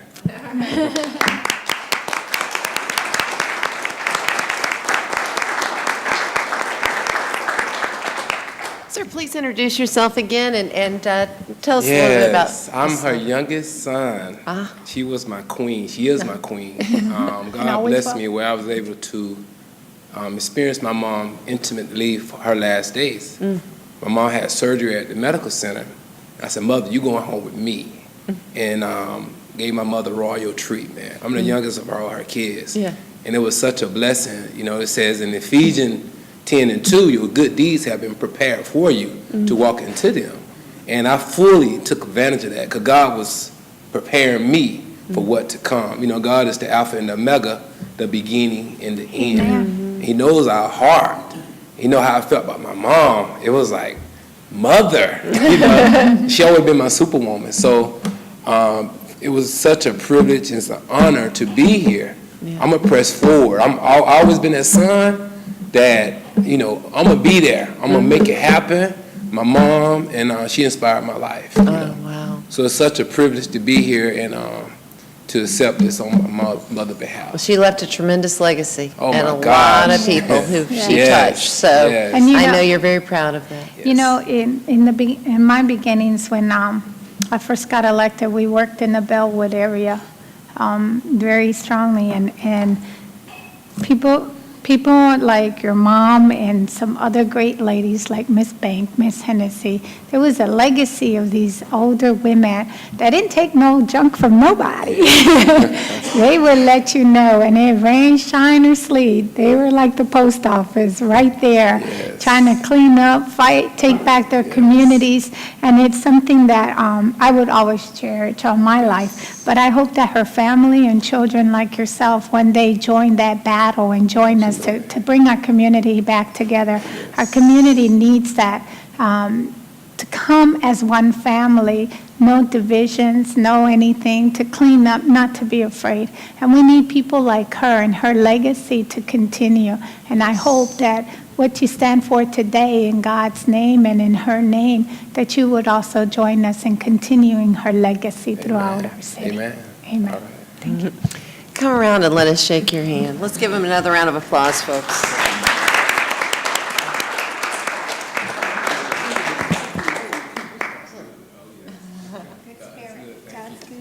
Thank you so much. There you go. It's been an emotional day. Yeah, it really has been. Wow. All right, next we want to call forward Ryan Van Denter. All right, and those that are here to support him, and we have Councilor Walker Garrett to read a special proclamation. Good evening. Good evening. Well, I gotta say, when I was reading through your proclamation, I started looking at it and I thought maybe there's another typo. An 8th grader did a social studies project with all this research about school and leisure activities and disabilities, and that's just absolutely incredible. And you're way beyond your grade level, obviously. I think you know that, but it's very impressive that you would take the time to turn a school project into something that could help the community. And it's my honor to read this proclamation. Whereas Ryan Van Denter, an 8th grader at Aaron Cone Middle School, has been the driving force of creating a buddies program at the middle school level and has advocated for promoting an inclusive environment. And whereas Ryan's 8th grade social studies project was researching after-school and leisure activities currently provided for kids with disabilities within Columbus. And whereas in his research, Ryan noted that the limited activities for youth with special needs are difficult to locate by the families. Primarily, word of mouth is the main source of information for the programs benefiting youth with special needs. And whereas this sparked Ryan's interest to create the Dash Games. And whereas on March 16th, the Dash Games was sponsored by Area 10 Special Olympics and is a partnership between Columbus Parks and Rec and Muskogee County Schools. And whereas the Dash Games allow students to participate in track and field events as well as other fun activities. And whereas the purpose of the event was to promote an inclusive environment for students in middle school and provide information packets of current after-school activities within the community for students with disabilities to take home and raise awareness of the programs provided. Now therefore, TERESA Pike Tomlinson, Mayor of Columbus, Georgia, does hereby proclaim Tuesday, April 3rd, 2018 as Ryan Van Dinter Day.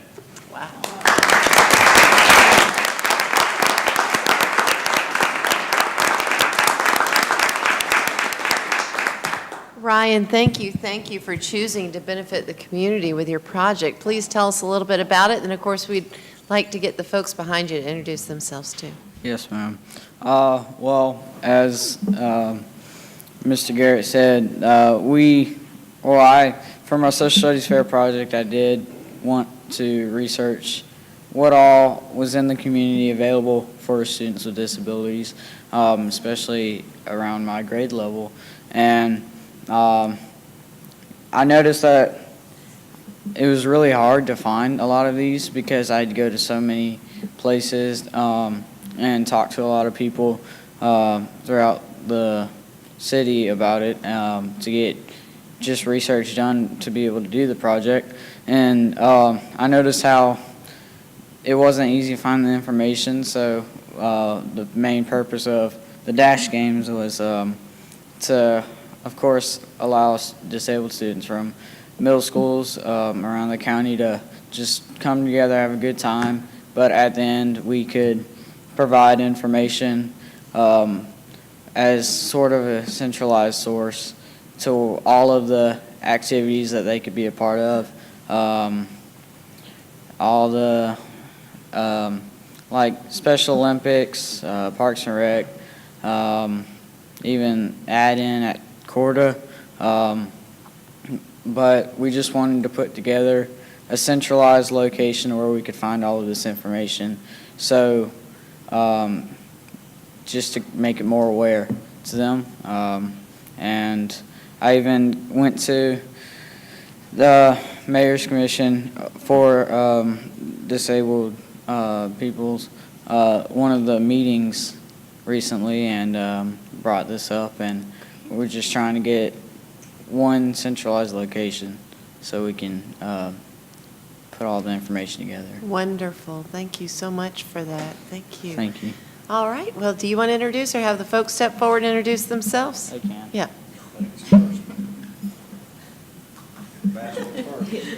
I'm Allison Sparks. I'm Ryan's mom. I'm Shahara Thrasher. I'm the Therapy Recreation Supervisor for Columbus Parks and Recreation, and I'm the local coordinator for Special Olympics, and I'm on the Area 10 board. I'm Rebecca Duncan. I'm the LEA facilitator at Aaron Cone Middle School. I'm Tara Rodoff. I'm the Area 10 fundraising chair for Special Olympics. I'm a volunteer volunteer with the Therapeutic Recreation Program. I can't even get it out. Therapeutic Recreation Program, Muskogee Sports, and I am also the Muskogee Sports swim coach. And if you guys aren't doing anything this Saturday, we are having a swim meet. Great. At the aquatic center. And he's an athlete.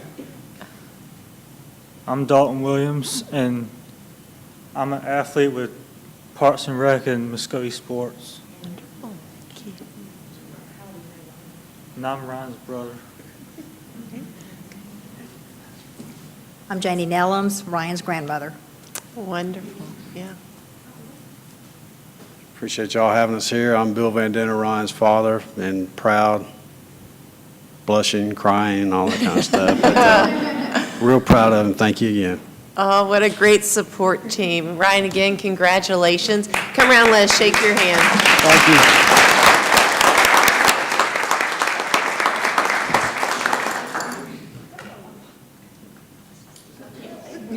Oh, thank you for all you do. Oh, yeah. Great young man. Thank you for pitching in. Yeah. Thanks for helping out. Thank you for all you do. My goodness, busy. Congratulations. Oh, I know you're so proud. Yeah. Oh, congratulations. What a great young man. Yeah. I think that's it. Grandma, it's from Grandma.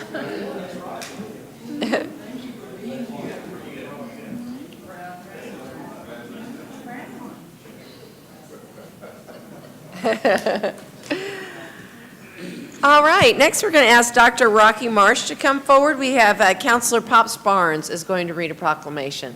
Good evening.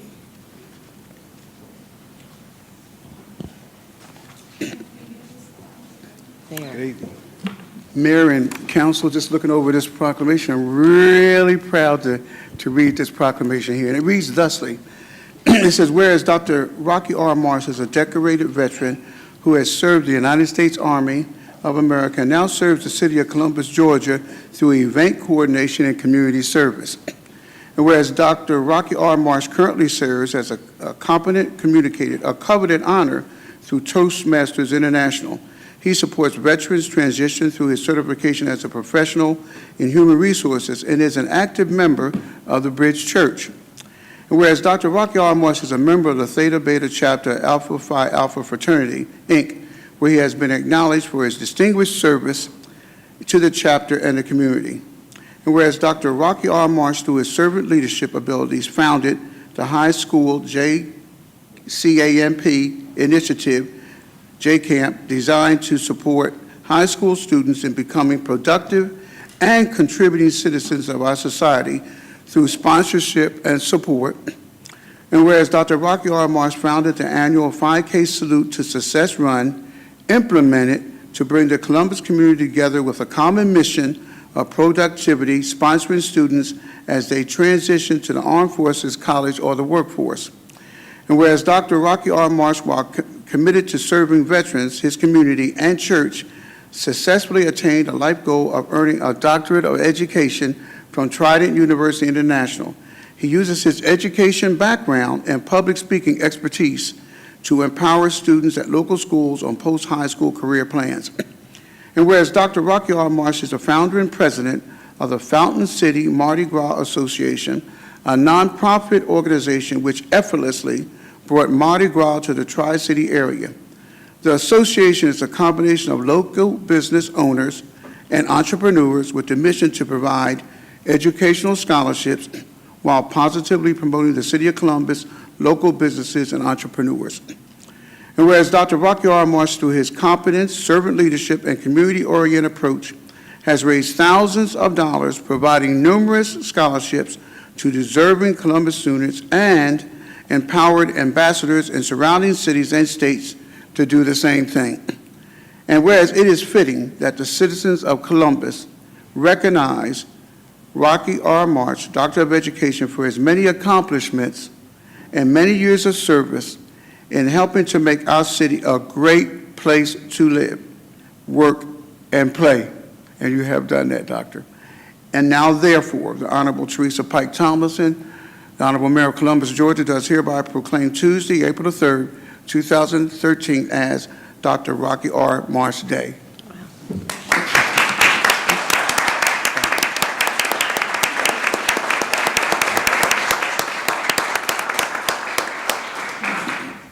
Sir. Mayor Tomlinson, respected members of City Council, just want to say thank you for this very unexpected recognition. I especially want to thank everyone in attendance that's over my left shoulder who came out to support today. I could not have done all the things that were just read off without their support.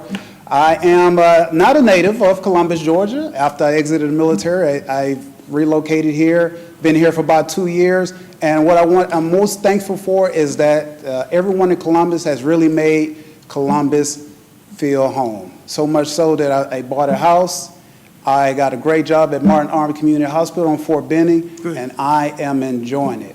I want to take just a brief second to recognize a few organizations and a few individuals who really helped me along the way. The organizations, speaking of the Fountain City Mardi Gras Association, Local 54, the union on Fort Benning, who stuck in really early and helped us throughout the entire project. Over my shoulder, we have members of the Kappa Lambda Chi military fraternity who I've worked with on previous projects for the last 2 years. And then, of course, my own fraternity, Alpha Phi Alpha fraternity, several members here today. I know Pastor Vince Allen had to leave, but my other brothers are here, also Representative Brother Huff, also who came in towards the end of the project and really kind of put us across the finish line. I want to also recognize it's great that I have two special individuals I want to recognize today. I'm just going to ask if they would mind standing. A Louisiana native and Columbus resident. Our Vice President of the Fountain City Mardi Gras Association is Miss Stephanie Getrich. So I'm going to ask that she stand.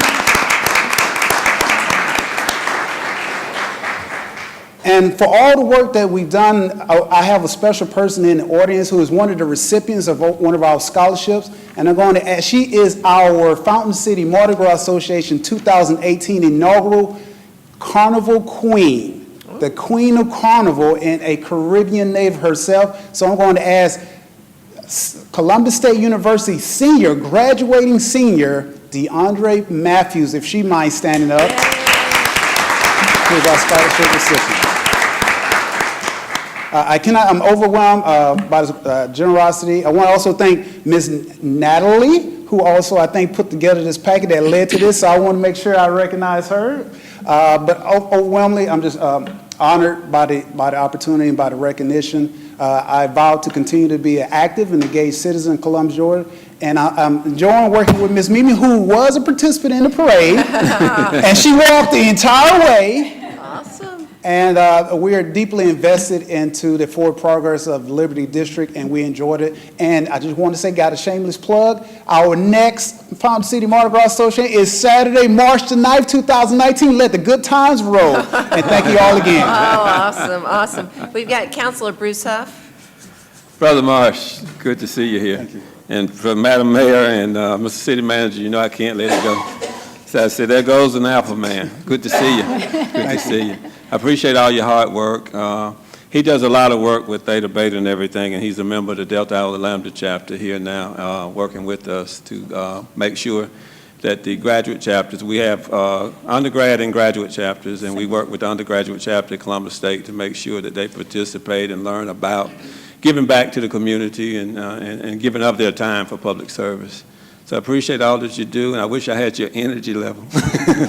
Thank you for being here. Thank you. And Councilor Woodson. Well, it was my honor to be a part of it, and thank you for allowing me to be a part of it and have it in the district. I was wondering when I was seeing you so quiet, I said, that's not the same person I met, because you kept it alive. The Mardi Gras was beautiful, especially at the end of it, how everybody gathered around and really celebrate the diversity, the culture. It was really, really wonderful, and I hope that next year we can publish it more and more and more, and more people can attend. You know, Columbus is a community that embraces diversity. Sometimes it's a little slow, but when it does, it does.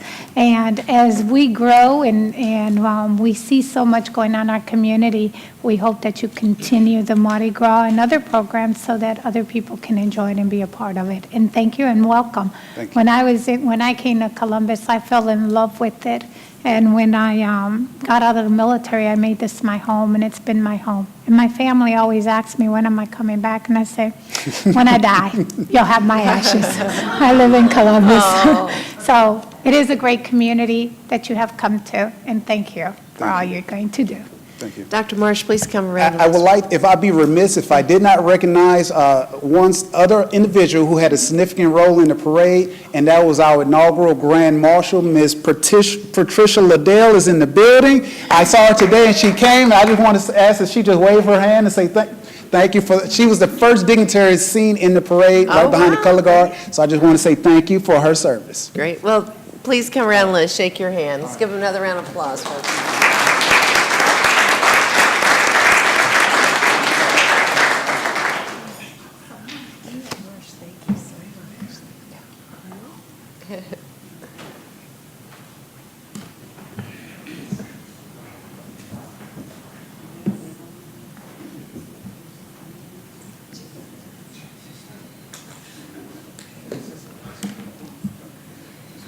All right, next we have DJ Chip Day. So we're going to ask DJ Chip to come forward. We've got Counselor Barnes. If you've got any folks with you, Chip, bring them forward. Bring them forward. DJ Chip in the house. Right. I'll wait till your lovely wife comes forward. Yeah.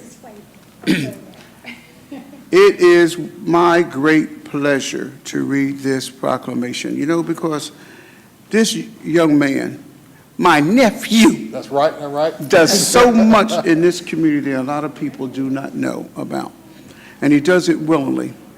And so it is my pleasure to read this proclamation. It says, whereas DJ Chip was born in Chicago, Illinois, to Richard and Barbara Mitchell. He attended Robert Lindblom Technical School, South Shore High School, and Kennedy King College. And whereas in 1995, DJ Chip began his career as an on-air personality at Chicago's first hip-hop station, WJPC 950 AM. From there, he worked at WEJM at 106.3 and V103 in Atlanta, Georgia. And whereas in 2000, I am so glad, he came to Columbus, Georgia, and started working at Foxy 105. That's right. As an on-air personality for the morning show, and then he did an afternoon show. Then WKZJ K92.7 on air for their night show, and presently is the assistant program director and midday and afternoon personality for Magic 101.3.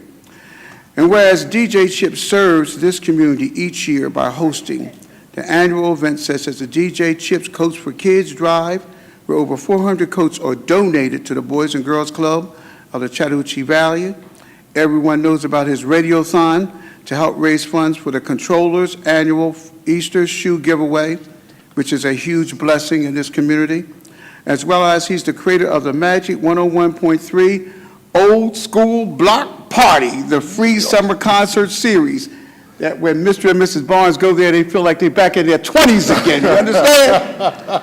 And whereas in addition to serving the Columbus community, DJ Chip helped 2 water drives in Albany, Georgia, after they had experienced the 2 devastating tornadoes, collecting over 800 cases of water. And there was something on this proclamation that was left out that you forgot about. And it was too late because I had already sent the proclamation to Alexis, was when we had the fire. And your work, remember that, Sunshine, when you collected all the money and the clothes for those individuals that were burnt out in that apartment. And by the time I remembered it, it had already gone, but I wanted to add that on air now, okay? And whereas for the past 5 years, DJ Chip has volunteered his time and talents to be one of the masters of ceremonies for the annual Tri-City Veterans Day Parade. In this way, he is able to show his appreciation for the many active duty and retired military personnel and their families in the Tri-City area. And whereas while DJ Chip's community service is extensive, I'd like for everybody to know that in 2014, when this area, the whole Southeast, I'm talking about Columbus and LaGrange, went through a severe blood shortage, he got involved and got on board with the Minority Blood Drive Board and helped us elicit blood for this area. And whereas DJ Chip is married to his wife, Rita Sunshine Veasley, blessed with 3 wonderful children. If I butcher the names, please forgive me. Tashina. Good. Dinwiddie, Tristan, Dinwiddie, and Erica Brown. And now, therefore, the Honorable Mayor of Columbus, Georgia, TERESA Pipe Tomlinson, does hereby proclaim Tuesday, April the 3rd, 2018, as DJ Chip Day in the city of Columbus, Georgia. Oh, yeah.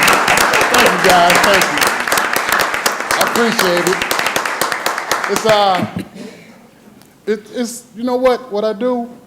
What my platform that I have is there for me to help people or to help get the word out about some things. You know, like without that platform, we couldn't have got the word out that the people was burned down the house and we was out there collecting stuff, or that the people in Albany had 2 tornadoes that hit them and wiped out half the city. And one of the things they needed was water. And You know, the people in Columbus, they came to we bought out 2 or 3 Dollar Generals of water. We had to move from one location to another because the guy was like, we out of water. 800 cases. Yeah, 800 cases. 800 cases. It took us 3 or 4 trips down there in my little trailer, swinging all over the highway, but we got it down there to them.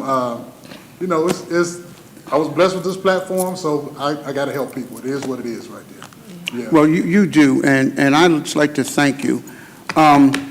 What DJ Chip did, he said, you know, I really appreciate the military community, both active and the retired. And what he does, he gets there to the parade site early in the morning. He donates all of his equipment, sound equipment, everything, tables and whatever, to come there, as well as his talent to show appreciation to the countless women and men who wear the uniform in the armed forces, both active and retired. And personally, as a military person retired, I know Mimi is also a past military person. I want to thank you for thinking of our young people and older people who have served, honorably served this country, Chip. I really appreciate that. You know, I say, Pops, at everything that I host is military. Without you, we can't live the life that we live. Amen. So again, thank you to all the military people. Amen. You know. Amen. Yes, sir. Yes, sir. We're so fortunate to have you in this community, and Sunshine, you too, honey. Good people. And thank you. And not just all the things you've heard about, but you've always had a great radio show, and you use it as an opportunity to inform and educate people. Yep. Not in a high-handed tone, but just you make it real. And you get the information out there and let people decide for themselves, and we thank you for that. You've really been a wonderful conduit of information to the citizens. And also all these wonderful things. And you always serve, all we got to do is say, hey. That's exactly. Can you serve on that? Yes, I'll be there. Yep. So Without hesitation. thank you so very much. And come around and let us But recognize you want to know something the Bible says, and this is one thing I like when I see a good couple. The Lord, when he said he made and got a help meet, there's something to that. Sunshine, come on, look, come on, say something, because this man here doesn't do all this on him without support, so please say something. Well, first of all, I just want everybody to know how proud I am. There we go, that's what I'm talking about. He does, he dedicates a lot of his time to the community, right. And I really appreciate it. It's a lot of time away from me. I just got off from work, y'all, I'm still in uniform, but I came from Atlanta. He sent me an email. I was on the plane, and he said, "Can you be here at 5:30?" I mean, I can't let him play, but I was like, "I'm gonna try my best," but I was fine. But I got here. Yes, I'm very proud of him.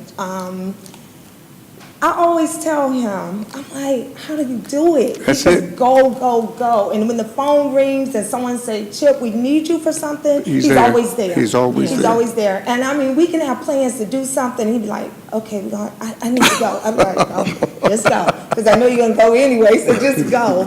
But I am so proud of your dedication for what you do on the air, off the air, as a friend, as a husband. There we go. I love that. Love to hear that kind of stuff. Love to hear that.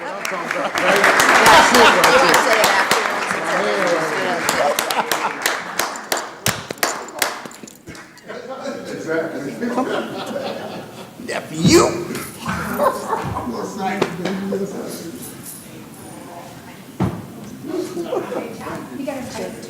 Thank you so much.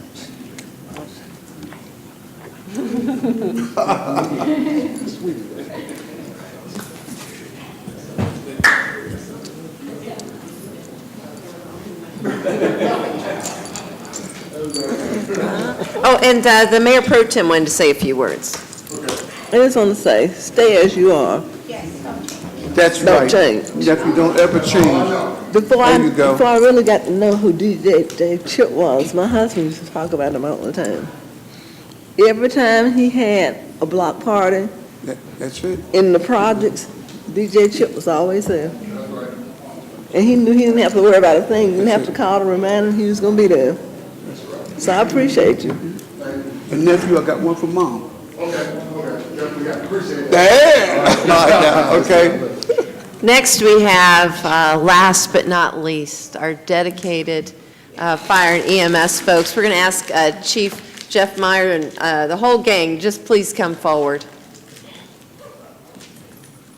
And we have Councilor Bruce Huff is going to read this proclamation.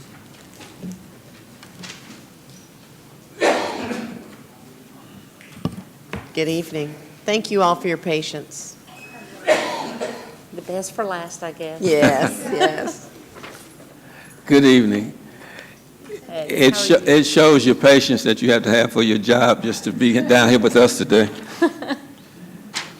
Your partner behind you, for the public to know, that's the person that's kept me straight since high school. The proclamation reads, whereas agencies providing paramedic training are required to obtain accreditation for its paramedic training program to continue to teach paramedics.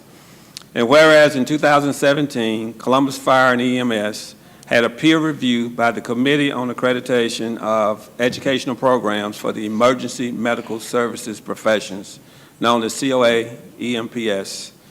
And whereas the Commission on Accreditation of Allied Health Education Programs, CAA-HEP, has nationally established accreditation standards for paramedic training programs. The Commission on Accreditation of Allied Health Educational Programs has nationally accredited 612 paramedic programs.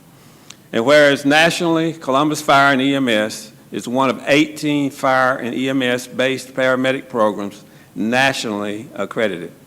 In Georgia, there are 27 paramedic programs nationally accredited, and Columbus Fire and EMS is one of 5 fire and EMS-based paramedic programs that is nationally accredited.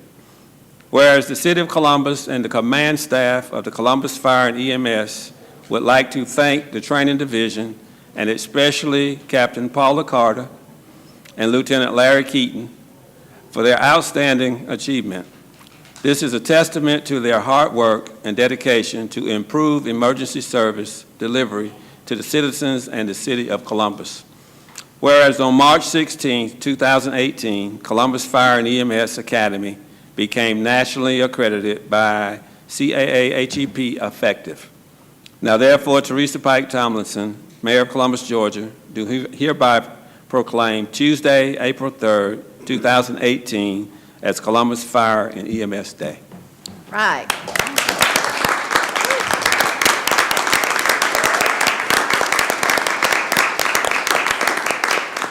Congratulations, you all are always making us proud. So please say a few words. Make sure everybody gets introduced too. So. Yes, ma'am. Thank y'all so much. This has been an extreme honor. The accreditation process is long and very arduous. We started probably back in 2013 is when we actually started. And since that time, we're on our 3rd paramedic program. And with accreditation, that brings a higher standard.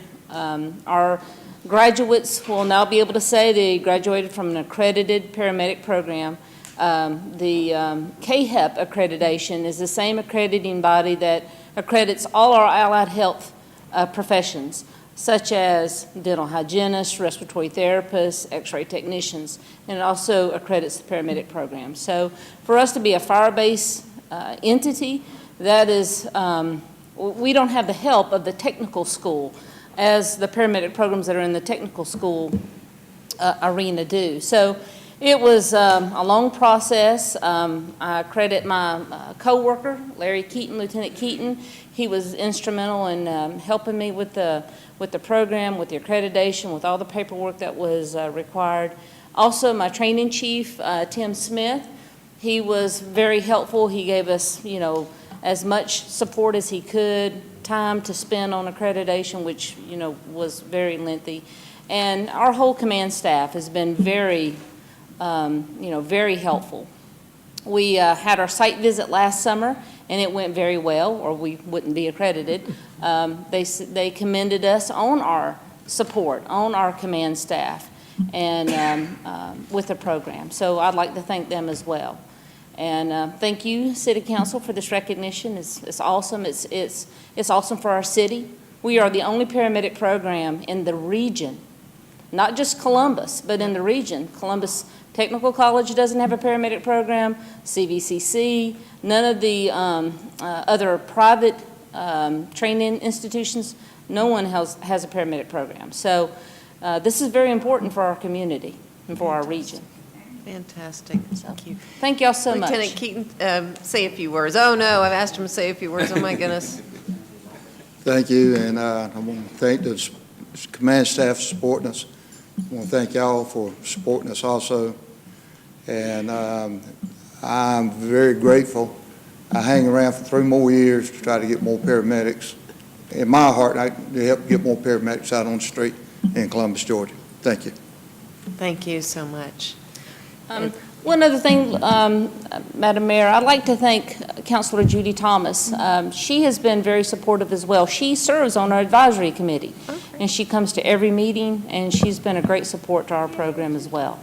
So thank you, Miss Judy. We appreciate you and love you. Thank you. And Mayor, I wanted to say too, in those meetings, in every meeting I've been to, Captain Carter or Lieutenant Keaton or somebody has said, how do we make this program better? How do we get the people who need to have this training through the program? What assistance can we give? What do we need to do to make sure that Columbus Fire and EMS has the best program and the best paramedics and best EMTs in the region? And this national accreditation, this is not something you just do. I mean, it takes a lot of work, and I want to also commend the command staff for all that you do and the support that is very evident in that room during those meetings, and just appreciate all that you do for making our city safer. Thanks so much. And Chief, you want to say a few words too? Oh, I was going to introduce him. Go oh, ahead. okay. Yeah. I was. I'm going to do what I think my command staff thinks I do best, is get out of their way and let them get the job done and support them. But I have to thank every member of council, city manager, the mayor for your support. We came to you several years ago with a plan. You bought into that plan, and that has definitely bore fruit. So thank you for your support as well, and congratulations to Captain Carter and Lieutenant Keaton.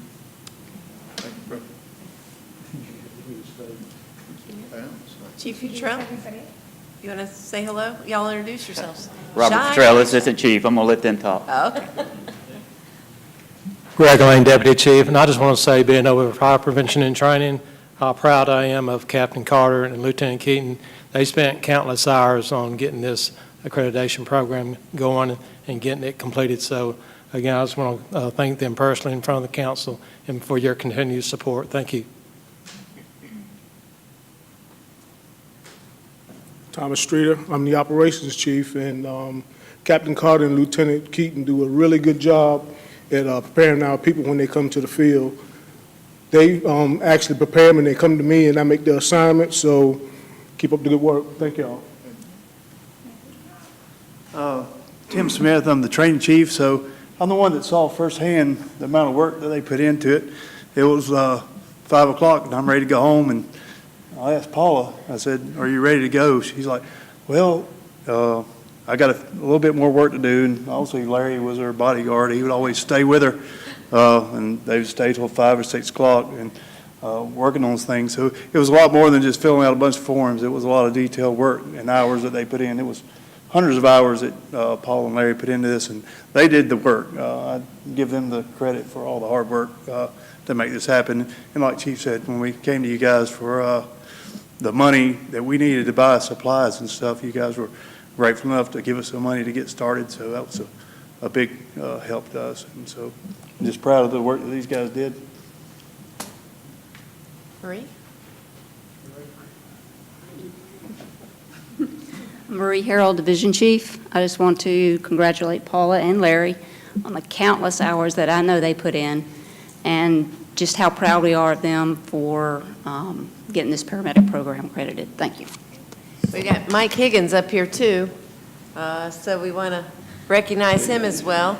And we've got Councilor Bruce Huff wanting to say a few words. Yeah, we as a council here, we'll be having a sidebar and everything. We would like to congratulate all of the hard work you all have done down on the river for the last few days. I spoke with Brian Watson earlier today, so I thank you all for giving him a day or two to rest. I told him I'd seen him on the airways and everything and trying to keep up with what was going on, but we don't take for granted what you do, and there are a lot of hours that you put in, and we just want to say publicly thank you. And we hope everything works out down there, but we know you all are doing all that you can do. Thank you. Well, guys, come around and let us shake your hand. Congratulations Madam again. Mayor, Oh, let yeah. me just, if you don't mind, Yeah, I didn't see you up. Go ahead. somebody turn my mic on.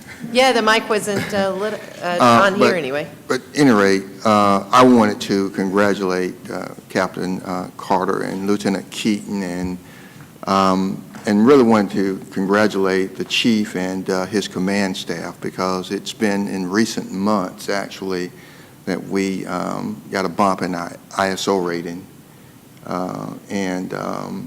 That is something worth bragging about. When you can do an ISO rating of 1, how many do we have in the state, in the nation? Oh, not many. You've got those numbers. It's not many. There's only one in the region. And so when you can do an ISO rating of 1 and you can get national certification for EMS, and we've got a search and rescue that we go and help others, it's something to talk about. And so congratulations on your great work. All right. Y'all come on around. Let's give them another round of applause, please.